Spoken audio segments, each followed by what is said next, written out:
Alors maintenant, on va parler d'un lien entre les incendies à Hollywood et Pizzagate. Il y en a un, on va le voir. Los Angeles est en feu, littéralement. Okay. D'immenses incendies ont détruit des habitations dans les zones les plus chères aux États-Unis, là où vivent les riches, les influents et les stars de Hollywood et de l'industrie musicale.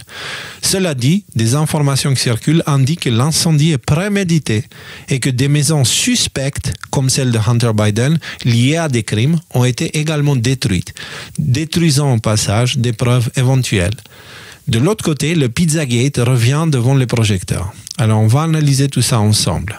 Tout d'abord, la couverture médiatique mainstream, il n'y a rien de secret. Oh là là, le feu, machin, certains parlent de climat, etc. Et puis, ils nous demandent même de pleurer pour ces pauvres personnes qui ont perdu leur habitation en Californie, comme Laetitia Hallyday et Patrick Bretel.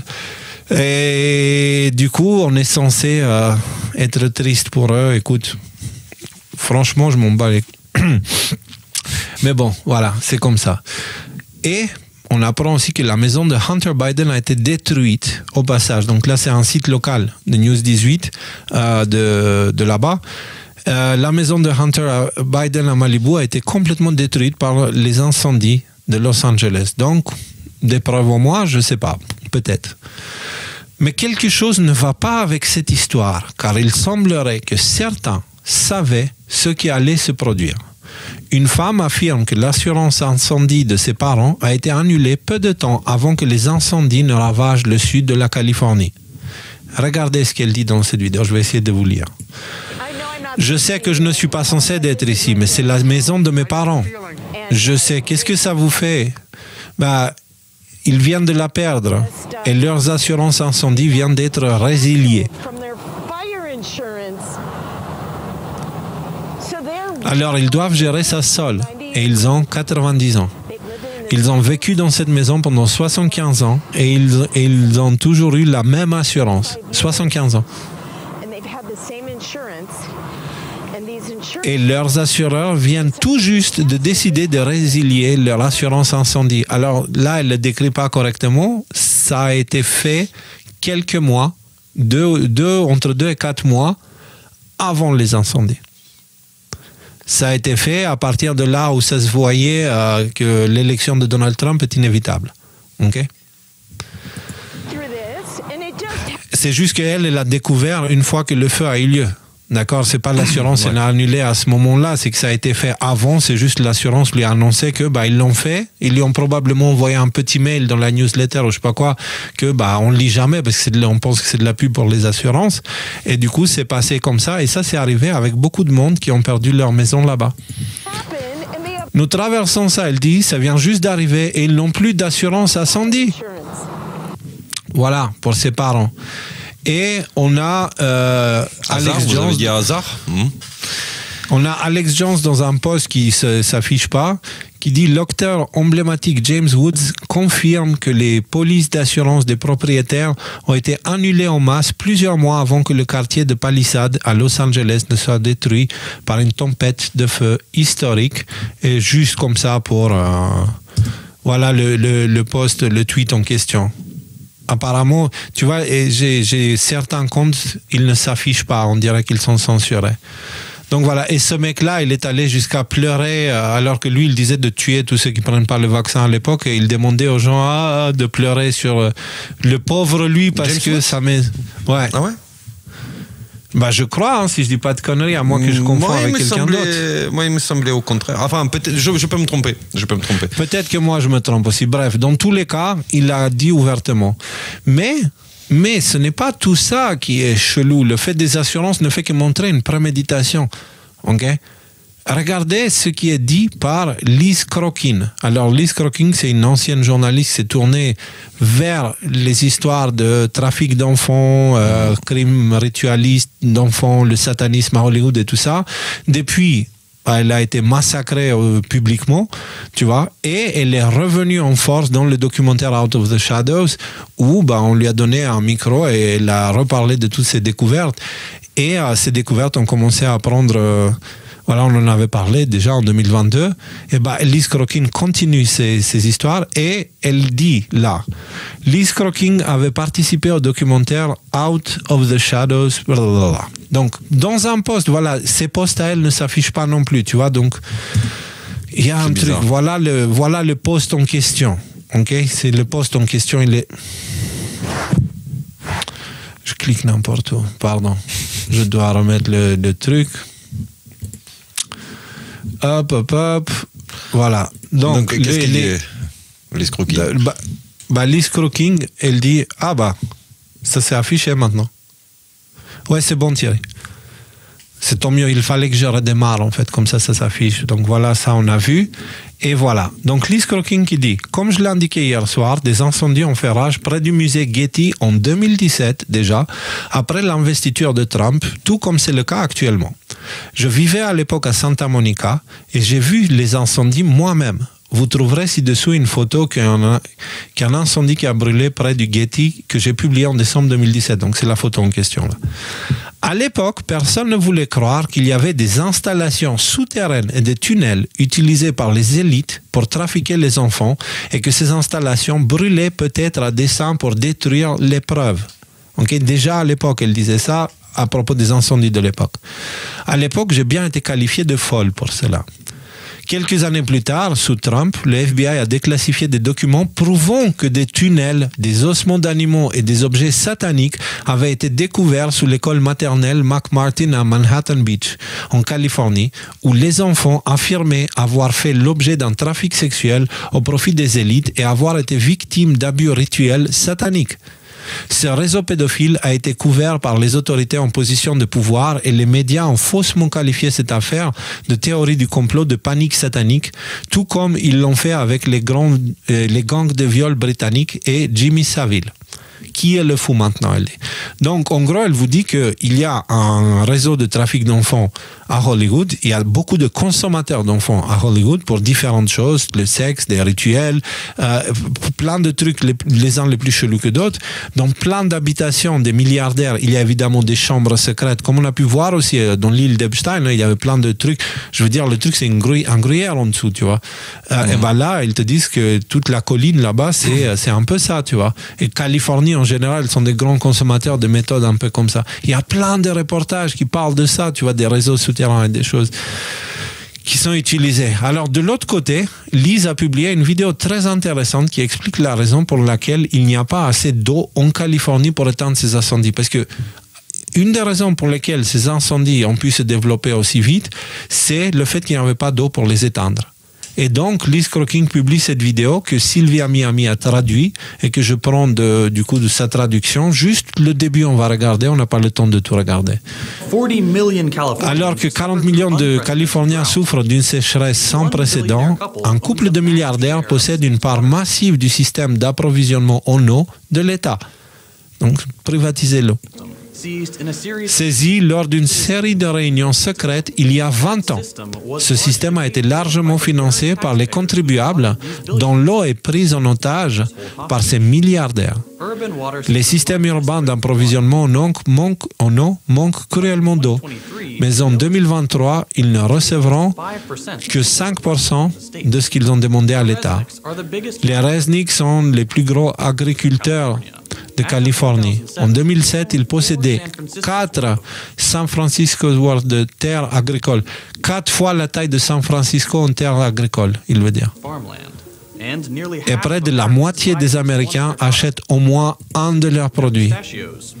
Leurs pistaches, leur jus de grenade. Là, il parle des milliardaires qui possèdent l'eau en Californie. Leurs mandarines et leurs fleurs.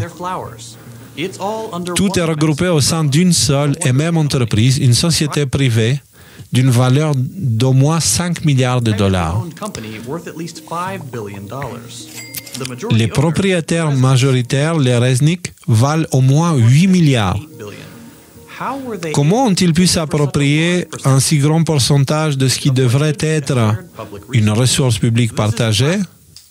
Alors voilà, après il commence son émission. Donc en gros, il explique que ces deux personnes-là, ils se sont rencontrés et puis ils ont commencé à faire des business ensemble, des trucs comme ça. Ils ont fini par prendre possession de l'eau du réseau de distribution d'eau là-bas, provoquant des sécheresses qui sont totalement provoquées pour augmenter le prix d'eau et pour avoir un contrôle sur le marché.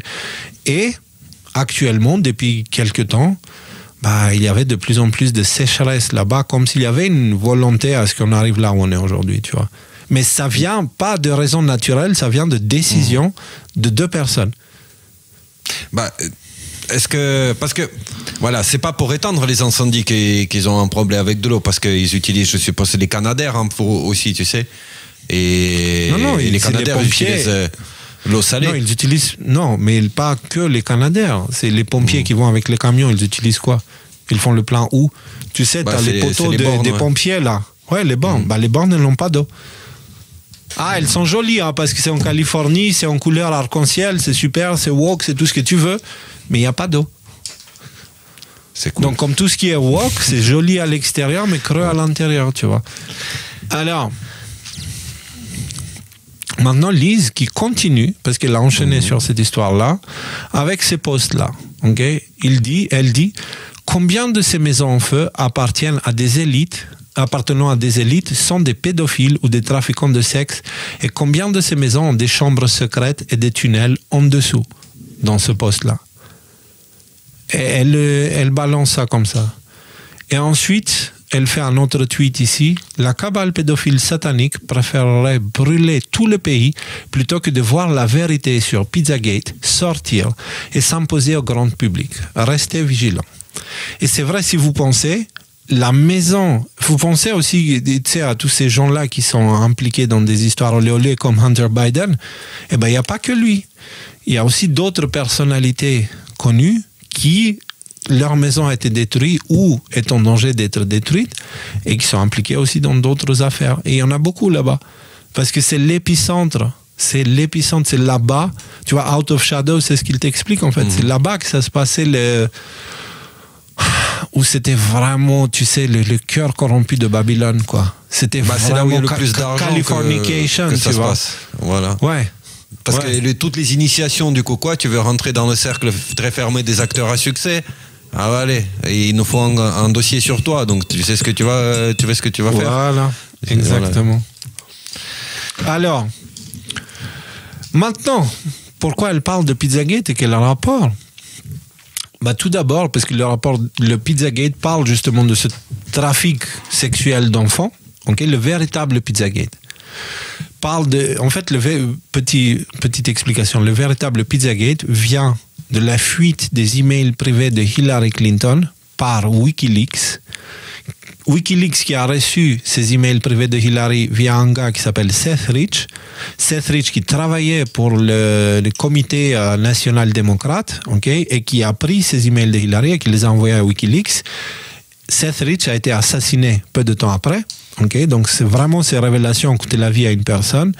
Et dans ces emails, on parle de trafic d'enfants, de rituels de sacrifice d'enfants, des choses affreuses, en utilisant le langage des pédophiles où une pizza c'est une fille et un hot dog c'est un garçon. D'enfants on parle. Et donc du coup ils disent j'ai acheté pour $95 000 de hot dog. Obama avait fait une fête. Voilà, Obama avait fait une fête où avec l'argent des contribuables il avait payé pour $100 000 de pizza et de hot dog. Dans un événement privé, $100 000. $100 000, je sais pas pour vous, mais tu sais, un événement privé, donc 20-30 personnes, grand max, tu vois, ça mange pas $100 000 de hot dog, 20-30 personnes, ni $20 000 de pizza. Hein.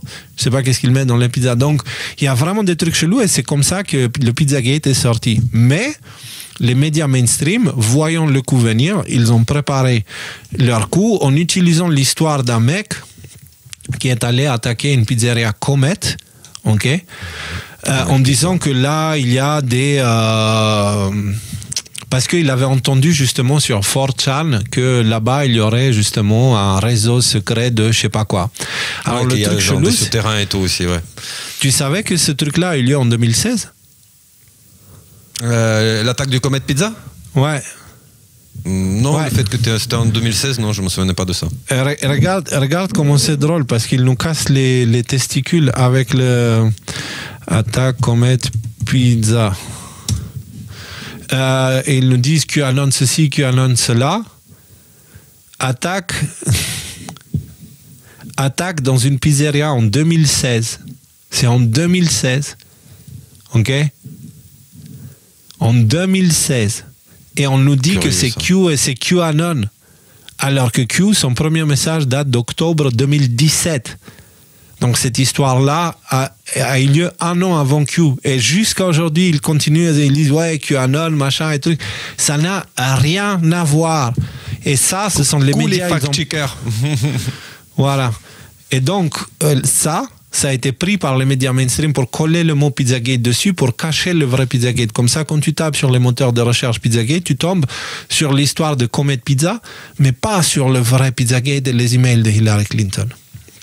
Donc, ce mec-là, impliqué dans cette histoire de faux Pizzagate, okay, le Pizzagate mainstream, on va l'appeler, eh ben aujourd'hui, il a été assassiné par la police américaine. Ou en tout cas, il a été tué, parce qu'assassiné, bon, ça implique des choses. Mais en tout cas, cet homme-là est mort aujourd'hui, hein, et il est mort dans un contrôle routier tout bête, où il a levé une arme face aux policiers qui n'ont pas hésité de lui tirer dessus. Et il est mort. Et donc ce mec-là, si jamais l'histoire de Pizzagate sort aujourd'hui, ce mec-là, il n'est plus là. Ce mec-là, il n'est plus là. Pendant ce temps, il y a plein de maisons qui sont en train de brûler à Hollywood, okay, dans les quartiers les plus chers, là où il y avait tout le trafic d'êtres humains et d'esclavage sexuel et de rituels sataniques. C'est là-bas, hein, ce qui est en train de brûler. Et donc, est-ce qu'on ne serait pas en train d'assister à une destruction de preuves? Et est-ce qu'on n'a pas assisté à ça aussi à Hawaï? Tu te rappelles, il y a eu aussi ces histoires à Maui, là. Maui. Maui, c'est ça? Ok. Et ben en fait, ces feux de forêt qui ont eu lieu là-bas, peut-être qu'ils ont la même raison. Et tu sais comment je suis arrivé à cette conclusion? C'est parce que les mêmes hypothèses framework disarm sont sorties pour les 2 incendies. Tu vois?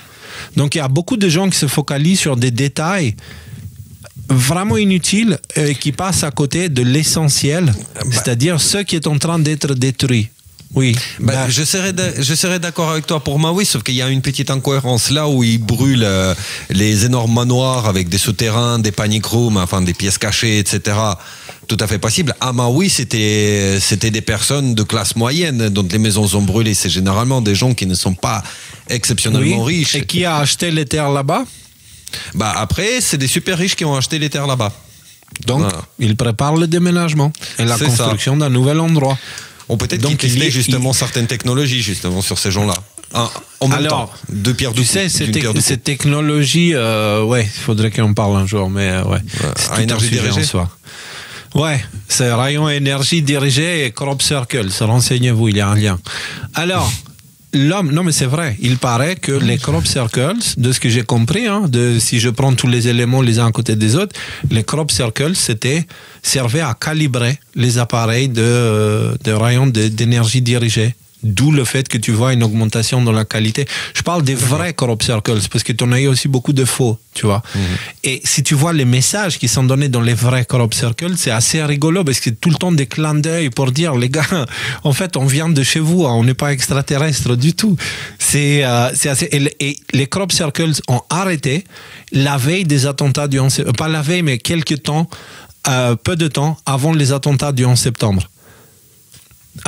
Attentat du 11 septembre, que les 2 tours sont probablement effondrés, non pas par des explosifs ou autre chose, mais par autre chose qui venait d'au-dessus. Ou peut-être un mélange de tout, je ne sais pas, mais dans tous les cas, il y a un lien entre rayons d'énergie dirigés, les armes comme ça, énergie dirigée, les crop circles, c'est différentes choses qui se sont produites autour du monde, y compris des feux de forêt. Alors on va voir vite fait l'actualité là sur le mec. L'homme armé du Pizzagate qui est entré dans le Comet Pizzeria en 2016 est mort après avoir dégainé son arme lors d'un contrôle routier. Edgar Madison Welch était à la recherche d'un réseau sexuel d'enfants qu'il croyait se dérouler dans l'établissement de la pizzeria. Il a été arrêté, les autorités ont dit qu'il n'y avait rien. Bien que ces faits soient largement contribuateurs à QAnon, il convient de noter que Q n'a commencé à publier des messages qu'en octobre 2017, alors que le mec a fait ça en 2016.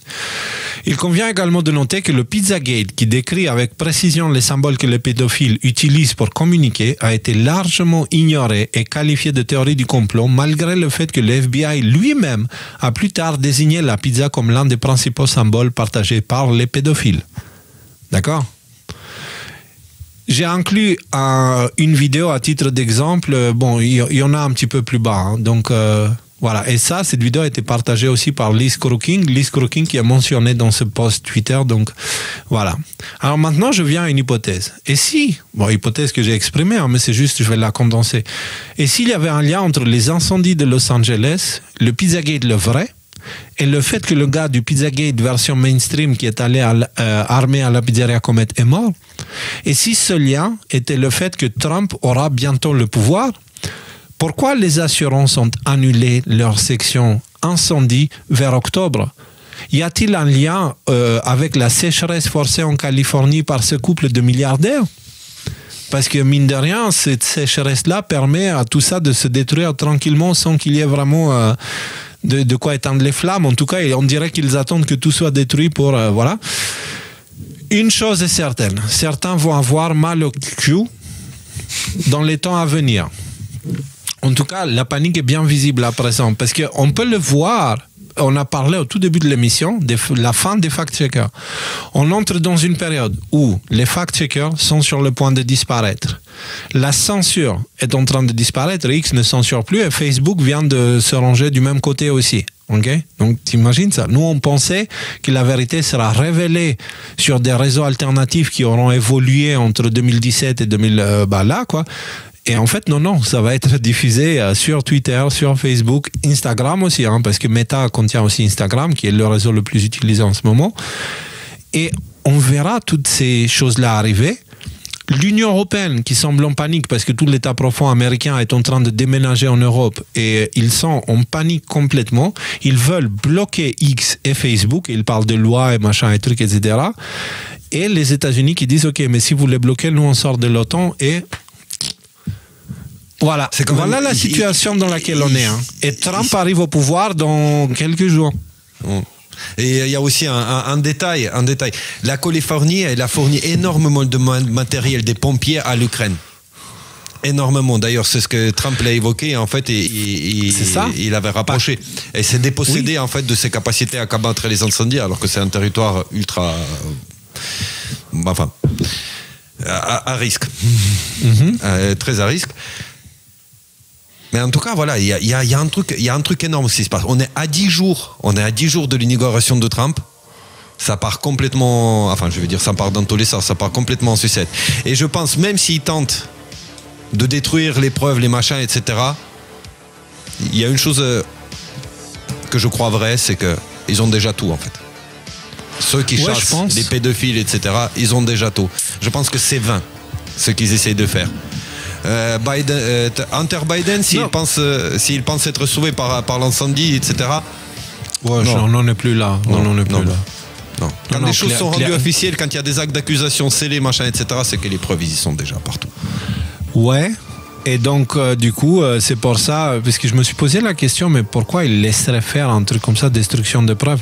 Je pense que ça fait un moment qu'ils ont tout ce qu'il faut et c'est pour ça qu'ils peuvent avancer dans leur plan d'éliminer l'état profond comme ça, sans difficulté. Mais le truc, c'est qu'on y est là. Est-ce que vous voyez un petit peu la gueule du monde aujourd'hui? Donc, on vous a parlé d'une période biblique, on vous a parlé de grandes révélations qui arrivent. Comparez le monde d'aujourd'hui avec le monde 2019 et même 2020. Ça, on est où? À l'époque, il y avait la censure, il y avait, ceux qui étaient chassés et ceux qui souffraient le plus, c'était les complotistes, en fait, ceux qui réfléchissaient par eux-mêmes. Aujourd'hui, c'est plutôt l'inverse. C'est ceux qui sont dépendants au narratif mainstream qui sont en train de péter un plomb parce qu'ils sont en train de le voir s'effondrer en temps réel. Et leur dissonance cognitive est en régime full. Ces personnes qui ont haï Trump de façon... chimique, viscérale, presque, tu vois, genre viscérale, seront obligés de faire en sorte, de faire avec maintenant. Et avec tous les mécanismes de protection contre les dangers de la démocratie qui sont en train de s'effondrer. Donc, on y est les amis.